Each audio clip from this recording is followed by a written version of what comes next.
রেপের মামলা, শিশু ধর্ষণের মামলা, কিংবা যৌতুকের জন্য স্ত্রীকে হত্যা করেছে মামলা, পরবর্তীতে এই সমস্ত মামলা নিয়ে সে রাজনৈতিক কালার যদি কেউ দেওয়ার চেষ্টা করে, আমি বলেছি আমার টেবিল পর্যন্ত এই মামলা আসবে না। কাম হট পলিটিক্যাল ফ্লেভার যতই থাক না কেন, রেপের মামলা তাকে আদালতের মাধ্যমে নির্দোষ প্রমাণ করতে হবে। স্ত্রীকে হত্যা করেছেন, এসে বললেন আপনি অমুক দলের অমুক বড় নেতা ছিলেন, আমি সেটাকে পলিটিক্যাল মামলা হিসেবে প্রত্যাহার করে নেব, আমি এটা করবো না। এই জায়গাগুলো আমরা এক্সেপশনালি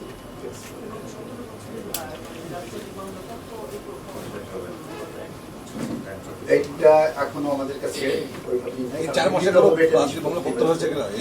17 বছরের মামলা নিষ্পত্তি যেভাবে হয়েছে তার একটা প্রক্রিয়া ধরেন, অনেকগুলো মামলা পুলিশ প্যানেল রিপোর্ট দিয়েছে ইতিমধ্যে গত 2 বছরের মধ্যে, যেগুলো চার্জশিট হয়নি। অনেকগুলো মামলায় সাজা হয়েছিল যেগুলো, সেগুলো তো প্রত্যাহারের তালিকায় নেই, সেগুলো আদালতের মাধ্যমে, আপিলের মাধ্যমে নিষ্পত্তি হয়েছে। অনেকে মনে করেছেন যে আমার বিরুদ্ধে মামলা হয়েছে, আমি মামলা প্রত্যাহারের দিকে যাব না, আমি আদালতের মাধ্যমে নিষ্পত্তি করবো। যারা বেগম খালেদা জিয়া এবং তারেক রহমানের লাইন ফলো করেছেন, বেগম খালেদা জিয়ার বিরুদ্ধে যতগুলো মিথ্যা হয়রানিমূলক গায়েবী মামলা করা হয়েছিল, বেগম খালেদা জিয়া তার জীবদ্দশায় একটি মামলা প্রত্যাহারের জন্য কোন কর্তৃপক্ষের কাছে কোন দরখাস্ত দেননি বা চাননি, আদালতের মাধ্যমে নিষ্পত্তি হয়েছে। আমাদের মাননীয় প্রধানমন্ত্রী তারেক রহমান কোন মামলা প্রত্যাহারের জন্য, তার কোন মামলা প্রত্যাহারের জন্য যাননি, এটা আদালতের মাধ্যমে নিষ্পত্তি হয়েছে। আমাদের বাংলাদেশের অনেক রাজনৈতিক নেতা আছে, বিএনপি, জামাতের, কিংবা যারা বিরোধী পক্ষ ছিল, ফ্যাসিস্টের বিরুদ্ধে সংগ্রাম করেছেন, অনেক নেতা আছে যারা মামলা প্রত্যাহারের দিকে যাচ্ছে না, তারা আদালতের মাধ্যমে নিজেদেরকে নির্দোষ প্রমাণ করে যাচ্ছে।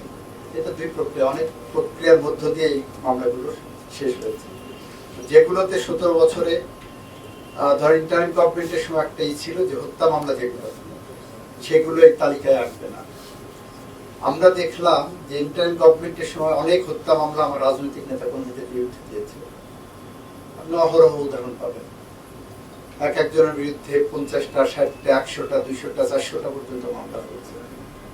তো সেই মামলাগুলো যদি রাজনৈতিক হয়রানিমূলক হয়ে থাকে, সেটা নিশ্চয়ই সরকার আইনের আওতায় ফৌজদারি কার্যবিধির অধীনে যাচাই বাছাই করে পুঙ্খানুপুঙ্খভাবে আর সেগুলো পরীক্ষা নিরীক্ষা করে সিদ্ধান্ত করেছে।